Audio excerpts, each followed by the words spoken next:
Hallo meine Freunde, hola Madridistas, Real Madrid ist zurück. Und wie? Im ersten und einzigen Vorbereitungsspiel in dieser Saison gewinnt Real Madrid gegen WSG Tirol mit 4:0. Tempo, Vertikalität, Spielwitz, Ballkontrolle und. Xabi Alonso hat seinen Worten Taten folgen lassen. Dieses Real Madrid entzündet wieder die Flamme zwischen Mannschaft und den Fans. Real Madrid hat ein tolles Spiel abgeliefert. Und auch wenn man viele Spieler gestern hervorheben kann, loben kann, ein Militao, ein Dienhausen, ein Tchouaméni etc. pp., gibt es zwei Spieler, die noch über allen anderen herausgeragt haben. Und wenn man sieht, wie ein Xabi Alonso mit ihnen umgeht, kann man schon sagen, das sind seine zwei neuen Lieder. Oder wie der Marca geschrieben hat, die zwei Magier von Xabi Alonso. Arda Güler und Kylian Mbappé. Was für ein Spiel von diesen beiden Fußballern. Also, es wird auf jeden Fall ein sehr interessantes Video. Viel Spaß dabei.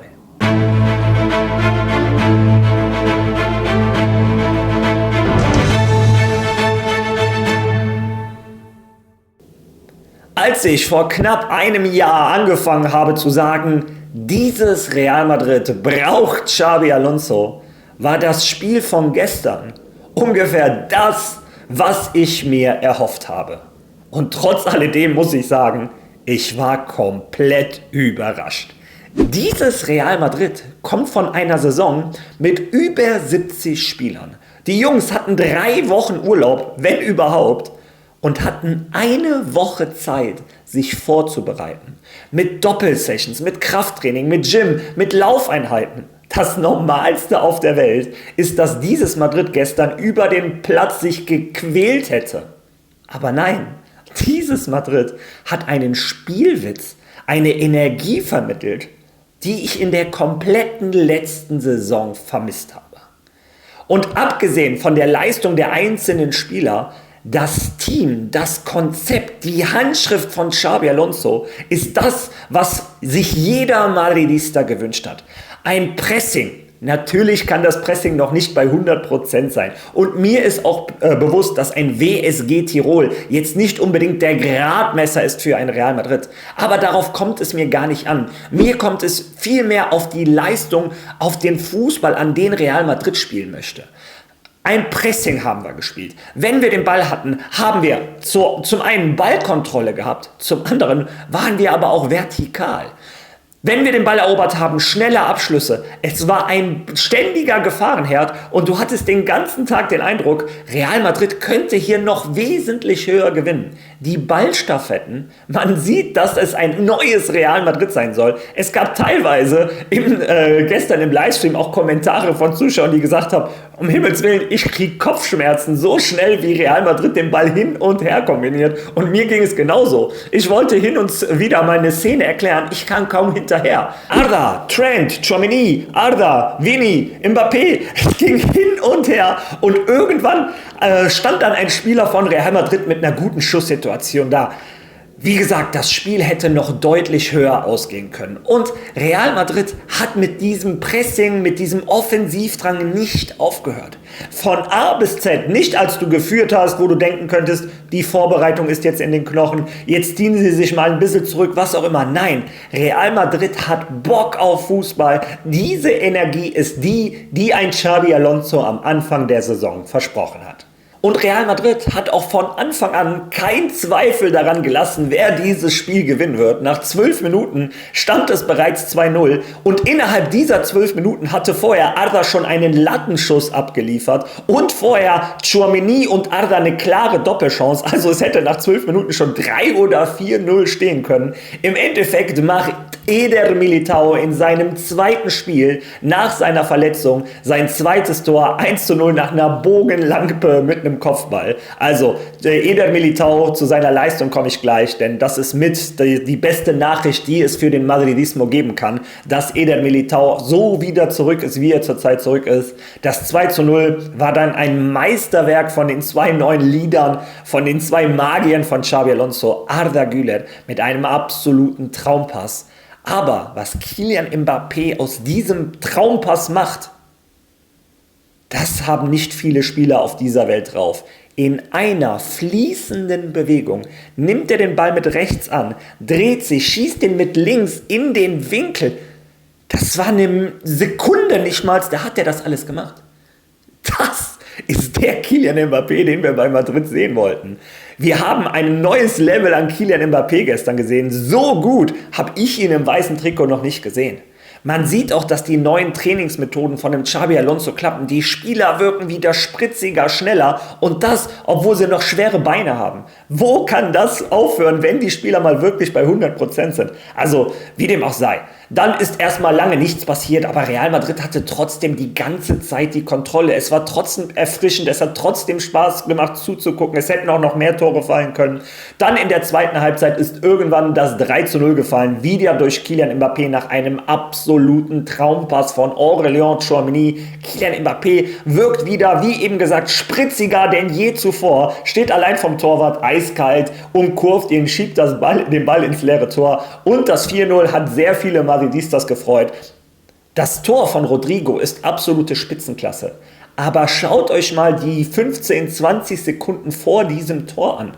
Das ist dieser Flipper-Fußball, den Madrid gespielt hat. Football total, bam, bam, bam, bam. Es ging hin und her. WSG Tirol kam nicht hinterher. Ich selber kam beim Zugucken fast gar nicht hinterher. Dann irgendwann das 4:0. Und auch danach, Mbappé ist nochmal allein aufs Tor gelaufen, nach einem Traumpass wieder von Arda, der Torwart von Tirol hält den gut. WSG Tirol hatte im ganzen Spiel vielleicht eine Torchance, stimmt, da hat André Lunin gut gehalten. Aber dieser Fußball, den Real Madrid gestern geliefert hat, es ist mir egal, ob der Gegner nur WSG Tirol heißt. Wenn dieser Fußball, den Madrid gestern geleistet hat, nach einer Woche Vorbereitung, dieser Fußball reicht, um 95% der Spiele zu gewinnen. Und ich bin der Meinung, Real Madrid kann noch deutlich besser spielen, als wir es gestern gemacht haben. Ja, denn gestern muss man auch so sagen, es waren nicht alle Spieler überragend. Gehen wir mal zur Spielerbewertung.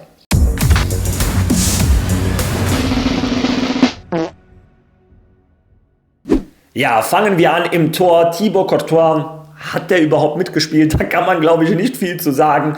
Als André Lunin für ihn reingekommen ist, möchte ich dem Ukrainer ein Lob aussprechen, denn die 1:1-Situation hat er gehalten. Es ist nicht einfach als Torwart, vor allem in so einem Spiel, wo du nichts zu tun hast und dann in der einen Aktion, wo du da sein musst, war er da. Das ist ein Sonderlob für den Torwart, stark gemacht. Ja, in der Abwehr.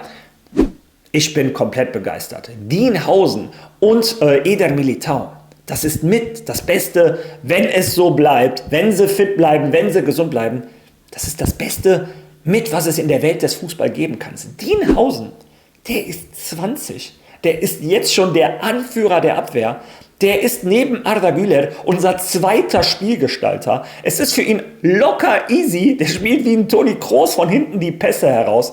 Ganz stark in der Luft natürlich. Auch ein überragend. Die Konterabwehr, darauf kommt es in dieser Saison an. Wir werden so offensiv spielen, dass die Gegner versuchen werden zu kontern und da hat er das auch sehr, sehr stark gelöst. An seiner Seite Eder Militão. Wie gesagt, die beste Nachricht für den Madridismo. Wenn wir an einer Seite gezweifelt haben dieses Jahr bei Madrid, dann ist es in unserer Abwehrreihe. Wir waren letztes Jahr nicht gut, bei der Club-WM waren wir auch nicht stark, aber wenn Eder Militão wieder der Eder Militão wird von vor seiner Verletzung, dann ist er einer der besten Innenverteidiger der Welt.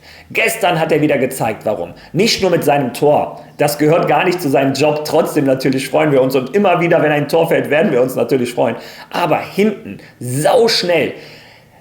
Die beiden haben das Konzept eines modernen Innenverteidigers gestern perfekt gezeigt. Sowohl hinten aufgeräumt, aber auch vorne im offensiven Pressing. Es gab Situationen, da war Eder Militão mit dem Stürmern von Tirol am gegnerischen 16er, hat ihm keine Luft zum Atmen gegeben, Ball erobert, nach hinten gesprintet. Also, wenn die verschieben mussten, um den Außenverteidigern zu helfen, rundum tolles Spiel. Kommen wir zu den Außenverteidigern. Die waren gestern ein bisschen unauffälliger, aber man kann nicht sagen, dass sie schlecht waren. Sowohl Trent als Alvaro Carreras haben ihren Job gemacht. Meiner Meinung nach können beide noch ein bisschen mehr, aber man kann nicht sagen, die waren schlecht, die waren okay. Kommen wir dann zum Mittelfeld. Und ja, Aurélien Tchouaméni ist wahrscheinlich der underratedste Spieler zurzeit in der Welt des Fußballs.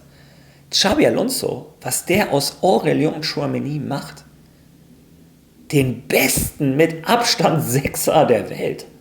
Ein Aurélien Tchouaméni vermittelt eine Konstanz, eine Aura. Ich kann es gar nicht beschreiben, eine Stabilität. Wenn er in die Zweikämpfe muss, knallhart, in der Luft eine Maschine. Und dann spielt er auch noch so Traumpässe wie gestern zum 3:0 von Kylian Mbappé. Wie geht das? Also der Franzose, seit den Pfiffen vom Santiago Bernabéu hat er sich absolut weiterentwickelt. Aber jetzt in den Händen von Xabi Alonso erreicht er noch eine neue Stufe. Also einer der wichtigsten Spieler von Xabi Alonso, definitiv Aurélien Tchouaméni. Ein Dani Ceballos war gestern etwas unauffälliger, wird auch, glaube ich, einer der einzigen Wechsel sein zu dem Spiel gegen Osasuna. Real Madrid hat gestern schon klar gemacht, oder die Informationsquellen aus Madrid besser gesagt, dass die Aufstellung von gestern die Generalprobe für das Spiel in einer Woche schon gegen Osasuna ist. Also die Aufstellung, die ihr gestern gesehen habt, werdet ihr auch gegen Osasuna sehen. Dani Ceballos wird wohl der einzige sein, der ausgewechselt wird, denn dafür wird definitiv ein Fede Valverde spielen. Denn dieses tolle Spiel haben wir gestern ohne Fede Valverde gespielt. Ja, und einer der Hauptgründe war der andere Mittelfeldspieler, Arda Güler. Und mir fehlen die Superlativen für diesen Jungen. Abgesehen von seinen Assists, neben seinem Assist hätte er noch 3 andere Assists geben können, weil Kylian Mbappé den Ball daneben geschossen hat. Ein Arda Güler überrascht mich sogar noch und ich bin schon gehypt ohne Ende auf diesen Jungen. Der ist die verlängerte Hand von Xabi Alonso auf dem Platz. Es ist kein Zufall, die Szene, die ich euch jetzt einblende. Als die ganze Mannschaft rausgekommen ist, hat sich ein Xabi Alonso nicht zufälligerweise für Arda Güler entschieden, um ihm die Anweisungen zu geben, damit er der Mannschaft sagt, wie es jetzt weitergeht. Was die beide für eine Connection aufgebaut haben. Für Arda Güler ist Xabi Alonso das Beste, was ihm passieren konnte. Und für Xabi Alonso ist Arda Güler das Beste, was ihm passieren konnte. Der ist ein absoluter, aus einem Ergänzungsspieler, hat er zum einen Leader der Mannschaft gemacht. Ein Arda Güler ist der Spieler, den jeder andere Spieler sucht, wenn er in ein Problem gerät. Ein Arda Güler macht das, was ich wirklich über sehr wenige Spieler gesagt habe bisher. Und zwar, er macht jeden Spieler um sich herum besser, weil er den Pass so spielt, wie er gespielt werden muss, mit der richtigen Stärke, genau in die richtige Stelle, damit der den Ball annimmt, nicht in einer Pisssituation steckt, sondern einen Vorteil hat. Dazu seine Abschlüsse. Meine Güte, was hat der für eine Kanone im linken Bein? 2 Lattenschüsse. Der erste, 130 km/h. Seine Flanken, seine Standardsituation, der Freistoß, wo der fast auch ans Lattenkreuz. Der Junge hat alles. Dieser Junge, ich glaube, der weiß selber nicht, wie gut er noch werden kann. Das wird das neue Real Madrid, wenn ich mich nicht schwer täusche, wird das Real Madrid von Arda Güler. Ja, vorne im Sturm, was sollen wir sagen, Vini, und ich weiß, viele haben Vini kritisiert. Ist ein Vini so gut wie vor 2 Jahren? Nein. Gelingt Vini nach vorne mit dem Ball? Nein. Aber wenn du als Spieler, du kannst nicht kontrollieren, ob die Sachen gelingen oder nicht. Du kannst nur dein Bestes geben. Aber was du kontrollieren kannst, ist dein Kampf. Und das, was ich gestern gesehen habe, ist der Vini von vor 2 Jahren, der 90 Minuten oder 60, die er gespielt hat, geackert hat. Der ist hinter den Außenverteidiger hergelaufen. Ich weiß nicht, wie viele Sprints der bis zum eigenen 16er durchgezogen hat, wie viele Ballgewinne er erarbeitet hat. Oder dadurch, dass er gepresst hat, musste Tirol den Ball wegschießen, Madrid hatte einen leichten Ballgewinn. Ein Xabi Alonso hatte einen Vini da, wo er ihn haben will. Das ist der Vini, den ich sehen will. Und wenn du so als Vini ackerst, klappt es auch irgendwann wieder mit dem Ball. Aber ich kann einem Vini gestern von seiner Einstellung her keinen Vorwurf machen. Ein tolles Spiel, was die Einstellung angeht. Auf der anderen Seite Brahim, ein bisschen zu vergleichen mit Ceballos. Etwas unauffällig, aber ein bisschen besser als Ceballos, würde ich schon sagen. Die ein oder andere Szene hat das 1-0 von Eder Militão mit einer starken Flanke vorbereitet. Ein Brahim muss noch ein bisschen mehr zeigen, aber auch da klopft ein Franco Mastantuono wahrscheinlich schon mit Kraft an. Ein Brahim muss auch aufpassen. Trotz alledem, im Großen und Ganzen, das Spiel von Brahim war okay. Ja. Und Kylian Mbappé. Auch da fehlen mir die Worte. Das ist der Kylian Mbappé, den ich mir erhofft habe, als ich bei seiner Vorstellung im Santiago Bernabéu war. Wenn der so einen Fußball spielt, wenn Real Madrid so einen Fußball spielt, kann Kylian Mbappé die Saison 60 Tore machen. Wenn er dann noch die Chancen alle ausnutzt. Der war überall, hat sich den Ball hinten abgeholt. Im 1:1 unaufhaltbar. Sau schnell, selbstbewusst, wie der vom Torwart den Ball nochmal ausdribbelt, den Ball ins leere Tor schiebt. Ein Kylian Mbappé ist die Statusfigur von Real Madrid. Um ihn herum baut sich Real Madrid auf und Kylian Mbappé mit der 10 war schon sau sexy, hat 2 Tore gemacht, hätte noch mehr machen können. Ja, und das ist der Kylian Mbappé. Wenn er so spielt, wartet quasi der Ballon d'Or auf den Franzosen. Ja. Zu den Auswechselspielern kann man sagen, auch die zweite Garde hat mir stark gefallen. Wer reingekommen ist, ein Carvajal hat mir wieder gefallen. Ein Rodrigo kommt rein. Die ganzen Gerüchte um ihn herum, Manchester City, ganz stark greifen die jetzt an. Und was macht er? Erstmal unauffällig, aber dann, als er ins Spiel gekommen ist, das 4:0, absolute Weltklasse. Was für eine Kombination von Mbappé und Rodrigo. Ganz starkes Spiel. Ja, und die anderen auch. Mich hat es gefreut für Thiago Pitarch. Wobei ich sagen muss, dass mir der Roberto Martin gestern sogar noch mehr gefallen hat. Der hatte 3-4 Szenen, wo ich gedacht habe, was ist das denn bitte? Aber rundum ein tolles Spiel. Auch ein David Alaba ist so ein Beispiel dafür, was Xabi Alonso für ein Trainer ist. Wie wären andere Trainer mit einem David Alaba umgegangen? Einem Spieler, wo du dem schon vermittelst, hör mal, du wirst bei mir nicht die erste Garde spielen. Wenn du einen anderen Verein findest, ist das auch absolut okay. Andere Trainer würden den am Ende 2 Minuten spielen lassen.